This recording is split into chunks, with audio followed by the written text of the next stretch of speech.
saw some certain author complaining he was involved in the Westgate attack. He was working with the US military at the point when the attack happened, and he just happened to be at the mall when the attack happened.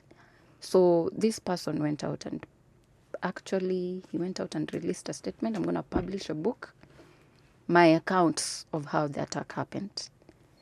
But then now you have to understand, this person, you're also revealing things that are not supposed to be public in nature.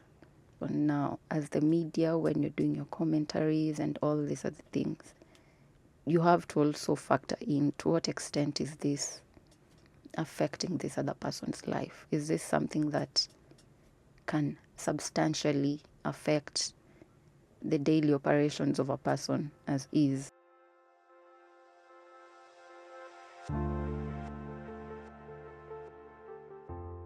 Good morning, listeners. My name is Ivy Mouti. I'm an advocate of the High Court of Kenya. In addition, I'm a commissioner for oaths and a notary public. I'm pleased to be here today. Now, I'll just dive into the topic because I understand we have some time has actually passed on. Yeah. So now I'll briefly just introduce what media and the law, how they merge together. For sure.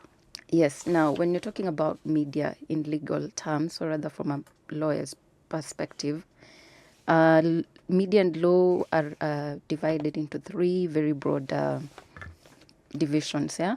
So there's print media, which now entails magazines and newspapers. Then there's telecommunication media, an example being what you're doing right now, radios and television broadcasts. And then now the third aspect is on digital media, which is just the online space, which is ever-changing. Lawyers are trying to catch up because the space is actually changing in a very fast manner.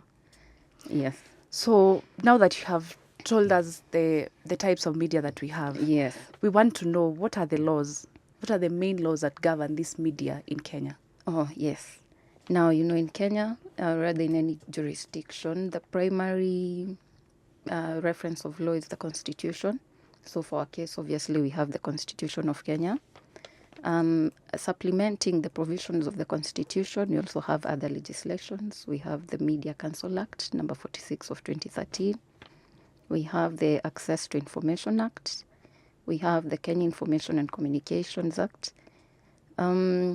There are actually very many. I'm not so sure if you're going to keep up if I itemize each and every piece of legislation. Just name them so that we have an idea of... Okay. So in addition to now the first four that I've mentioned, we also have the Books and Newspapers Act. We also have the Penal Code. We have the Preservation of Public Security Act. We have the Prevention of Terrorism Act. We have the Official Secrets Act. We have the Defamation Act. We do have as well the Computer Misuse and Cybercrimes Act. Now, the Data Protection Act, which I understand many people are trying to understand, and it has also engaged most workspaces because it's created employment, data protection officers. So that's the most recent legislation when it comes to media laws. And before I forget, there's also the Films and Stage Plays Act. Okay. Yes. So, Wakili, where does the Communication Authority of Kenya come in when it comes to the laws that govern the media in Kenya? Yes. Now, the Communications Authority is the body that is mandated to now oversee media operations in Kenya. Now, I understand even for Haki FM, you need to get licensure from the Communications Authority of Kenya for you to be able to operate and broadcast. Now, broadly from that brief interpretation, that's the role of Communications Authority of Kenya when it comes to the media space. It also governs the tech space. There are other parastatals that are governed by the Communications Authority of Kenya as well to now oversee now not only the print and telecommunications as well as now this digital space. Yes. Do they take part in coming up with laws, or theirs is just licensing and regulation? Definitely, the opinion has to be factored in when coming up with regulations because now when you have maybe an act, there's space for provision of subsidiary legislation or rules and regulations for the fulfillment of the provisions of the specific legislation. Yes, so definitely they do. Okay. Yeah. And in a nutshell, what are some of the legal liabilities that are associated with non-compliance to these laws? Okay. Now, could you be having an example in mind? Maybe I have not sought a license from the Communication Authority of Kenya. Now I am operating. Yes. What are some of the liabilities that will befall me? Obviously, now there's fines, there's imprisonment, now there's closure of the business, and now when you're not licensed to operate, it opens a can of legal matters that are going to be instituted against you, because now even the content that you have been airing, it's not licensed, or rather it's not exactly licensed or approved, but then you're not licensed to give it. So it actually opens a can of worms. Yeah. Okay. And now when, let's say I have set out to set up a media institution or such, where do I get this information? How do I know where to go, where to start from? Yes. In terms of the law, how do I approach this thing in terms of the law? Now, when you want to set up, say, a radio station. For example. So number one, I'd always advise to seek the advice of a lawyer, because they know how to look and find the law. But basically, even as you consult a lawyer, the lawyer now has to reference to the available legislation. So briefly, just broadly, rather just to scan through it. For example, if you want to set up a radio station per se, you first of all have to now, the sets of requirements that are provided by the licensing authorities, in this case, the Communications Authority of Kenya. Now you have to show why you want to set up this station, for example. Now, when you, basically the sets of factors that you have to comply with for you to be able to be licensed. Yeah. Okay. And now I noticed that when you were talking about the laws that govern the media, you started with the Constitution. That was the first thing that you mentioned. Yes. So how does the Kenyan Constitution protect the freedom of the press? So number one, the Constitution and Article 34 gives us the right of freedom of expression. Now, this freedom of expression is inclusive of the freedom of media. Now, as well, Article 35 of the Constitution of Kenya, it also provides for the right of access to information. So now, under these provisions, the Constitution does ensure that the state does not interfere with the operations of the media. But then as well, it is essential to also note that while this Constitution upholds media freedom as well as the freedom of expression, there are limits to this protection. So even as you broadcast, you're supposed to ensure that you're not propagating propaganda, incitement, hate speech, or advocacy for hatred. So there's this common say where we say as lawyers, my rights, your rights end where mine begin. So in as much you have the freedom to exercise your rights, you're also supposed to ensure that you're not infringing the other person's rights. Yeah. And mostly, we get, I'm going to use this phrase a lot during this show. The phrase is a thin line. A thin line between the freedom of the press and the freedom of expression. So how does the Constitution protect the freedom of the press and at the same time protect the freedom of expression? Now, just as I had said, where my rights end or where yours begin. So again, you have the right to exercise your freedom, but at the same time, you have to ensure that you're not infringing my rights or another person's rights. So now, when it comes to the media specifically, you have the right to broadcast, you have the right to maybe address trending issues, but then is whatever that you're putting out there, is it infringing someone else's rights? Is it propagating hatred? Is it defamatory? You could be saying something about someone else, but then it could be very injurious to this person or an institution. And we have to remember that I think it's Martin Luther who had said that the the media has so much power that most people do not understand. So in as much as you have the power to influence the thoughts of a nation, that empowers the media. But then how you exercise this power, you have to be very cautious, and you have to be very careful about what you're putting out there. Yeah. I'll also make reference to some recent parliamentary proceeding where a non-senator mentioned that the media is out there making things like, it's called a looter, very common and trendy. But then you forget, even in the rural spaces, someone doesn't have access maybe to social media, but then they have access to a radio. So these are the things to factor in when you're broadcasting anything out there. Yeah. And Wakili, I would like to say that in the political heat or in the political season of this country, say when we are nearing an election, Yes. there's usually a lot of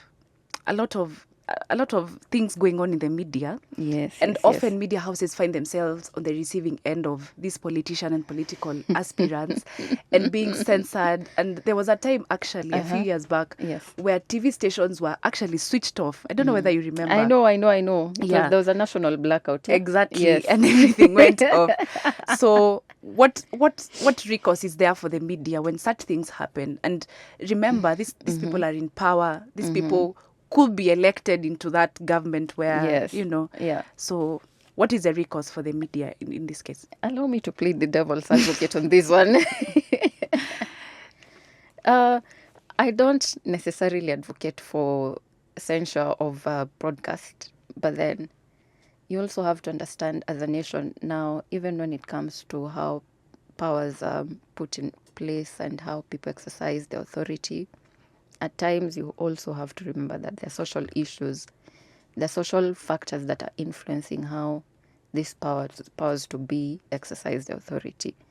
For the blackout, for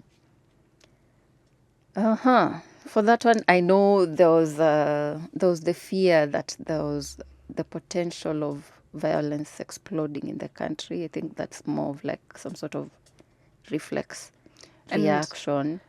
Yeah. And as a media house, can I sue the government for censoring me? Yes, you can. Why not? Oh. Why not? if you can prove it wasn't justified, why not? Yeah. Okay. Yeah. You have to understand, defamation can be by way of either libel or slander. The difference is this. Now, in libel, you're making this accusation or harmful statement in writing. Now, it's not limited maybe to magazine articles. You see how commentators on newspapers, they do cartoons, and these cartoons are conveying some message. Now, that's libel, as long as it's in writing. When it comes to slander, now this is where the difference comes. Slander is either spoken or made in a lecture or conveyed orally. Now, libel and slander are both subsections of defamation. They're all defamatory, the only difference being that libel is in writing and slander is in oral or spoken word. Where do we place social media in all this? If I write something that is not true about you, where does that come in? That's definitely libel. It's written, yeah? It's written. I can make reference to where it was published, and as long as I can confirm or verify that the sources are true, definitely that's libel. I've heard you mention of cartoons. Yes. And my heart has skipped a bit because I often enjoy the satire on those cartoons. Yes. And I wonder then how then is it libel if at all these things are already published? Exactly. The fact that they're published, it's libel. It's just that the form of the publication is what's different. Or rather, let me ask this. How comes those media houses are never sued and we have been seeing those cartoons from time immemorial? No. Some have been sued. Yes. Then why do we keep seeing them? Because even in today's paper, if I grab it, I will see that cartoon that is satirical. I think it's just social human behavior. It's just social human behavior. And I figure that especially in a country like Kenya, most people are not aware of their legal rights. So I feel like most people don't pursue it as much. That's why I think it's not as publicized or as widely known by people out there. Oh, that's Yeah. new. So how does the Kenyan law address the issues to do with defamation, libel, and slander, especially in the context of media reporting? Yes. Now, definitely there's now the Defamation Act, which governs things to do with defamation. And as previously mentioned, there's also the Film and Stage Plays Act and all these legislations that I had earlier mentioned. So these legislations sort of give the confines within which the media is supposed to operate in. So now, if you make a statement in writing, and this happens quite a lot when it comes to political... Kenya is actually a very politically charged country. Sure. Yes. Because most of these causes have actually been instituted in that context in our country so far. Yeah. And Wakili, like right now, it is raining torrentially, Yes. at least in Nairobi. And these rains have served to portray the incompetence of our government, especially the county government of Nairobi. Oh, no. Yes, I've seen a lot of complaints on social media. For sure. Yes. And now, if me, as a media house, if I decide to put out my expression and put out, which is justified, my castigation upon the governor of this county, because that falls under his docket.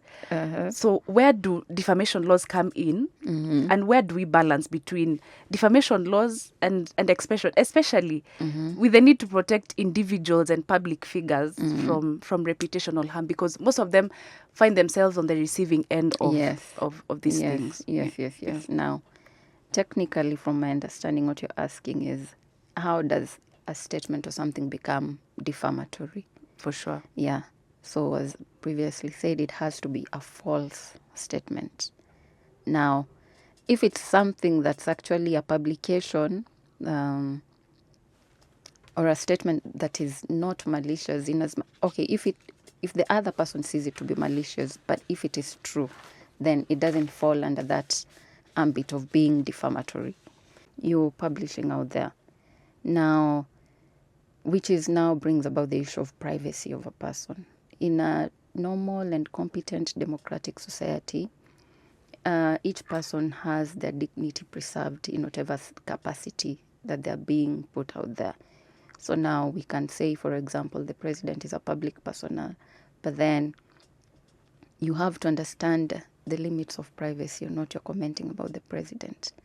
The things that are very personal in nature that don't need to be out there. So basically it brings about the issue of privacy of a person. Yeah.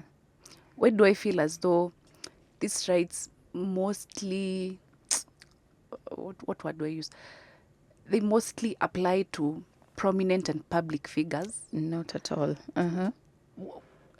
What about the common mwananchi? You see, there was a time during the Westgate attack. Yes. And actually the president of the time commented on it, whereby a certain media house placed at the front page an image of a woman who had been badly injured. Yes.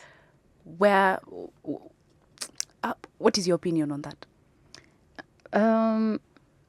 Regarding the publication of the injured woman, I think that was an intrusion of this person's privacy and life. You have to understand this person was in a vulnerable state. I don't think you as a person would want images or contents about you in a very vulnerable state being made public, because now you're exposing this person to unnecessary intrusion and retributions from the society. So now again, it brings about the issue of privacy of a person. Now, as the media, when you're doing your commentaries and all these other things, you have to also factor in to what extent is this affecting this other person's life. Is this something that can substantially affect the daily operations of a person as is? Yeah. Okay, and now I want us to shift gears a little bit and talk about self-regulation of the media. What is self-regulation of the media? Self-regulation, in my understanding, is where now the media comes up with their own mechanisms of ensuring that the operations are within the confines of the law. So now, when it comes to self-regulations, we have seen, I understand even when you're doing media studies at undergraduate or college level, you're guided on what and how to report whatever it is that you need to report. Now, when it comes to media houses, you're an individual. You have your own individual capacity to make certain decisions. So now, when you're regulating yourself as a media house, your employees need to go some sort of training. For some stations or other media companies, they have manuals where when you're being signed up for employment to this media house, you are actually informed that in as much as you will be having this power to maybe broadcast 1, 2, 3, and occasionally, not even occasionally, I think most of the time, you have to give it a personal touch, and that means maybe using whatever is trending, something that will actually make it relatable to the common mananchi. So now, self-regulation is where now you have your employees or people working under any media institution to understand that you are responsible for what you put out there. So, and your responsibility is vicariously representative of the institution under which you're representing in whatever capacity. Yes. And how effective is self-regulation when it comes to ensuring ethical journalism or ethical journalistic practices? When it's effective in the sense that it gives the media and it preserves its independence of how they operate. You don't want a case where a media house is constantly at the end of attacks in the sense of suits and what will we call it? Now, it preserves your independence. That's number one. Number two, I also think it gives you an autonomy with regards to accountability, and it gives you immunity because you're operating within the acceptable and allowed provisions and confines. Yeah. Okay, and I want to look at some of the reactions we have. Mm-hmm. And I think I have a fellow journalist here looking at the nature of the question. Uh-huh. So the Kenyan government has been accused of various tactics to stifle press freedom, Yes. such as intimidation, harassment, and legal action against journalists and the media outlets critical to the government. Now, the government has enacted laws and regulations that can be used to restrict media freedom, such as the Kenya Information and Communications Act and the Media Councils Act. These laws contain provisions that grant authorities broad powers to censure and penalize journalists in media houses for the content deemed offensive Yes. or contrary to the government's interests. So, in your opinion, how can the media protect itself from such oppression? Why do you think it's oppression in the first place? It is oppression. By the way, I am with him in this one because it looks like giving me the freedom on one hand and then taking away. Because how do you explain that if at all I am supposed to produce a newspaper, I'm supposed to or produce a book, for example, Yes. publish a book. Yes. Before publishing it, I'm supposed to take it to the registrar and they need to see whether the content, that is censoring. It's not censoring, yeah? Now, you have to understand, I saw some certain author complaining. He was involved in the Westgate attack. He was working with the US military at the point when the attack happened, and he just happened to be at the mall when the attack happened. So this person went out and released a statement. I'm going to publish a book, my accounts of how the attack happened. But then now, you have to understand, this person, you're also revealing things that are not supposed to be public in nature, because the operations, the government is protecting the people. At the end of the day, the government owes the people protection. So And it's not actually unjustified.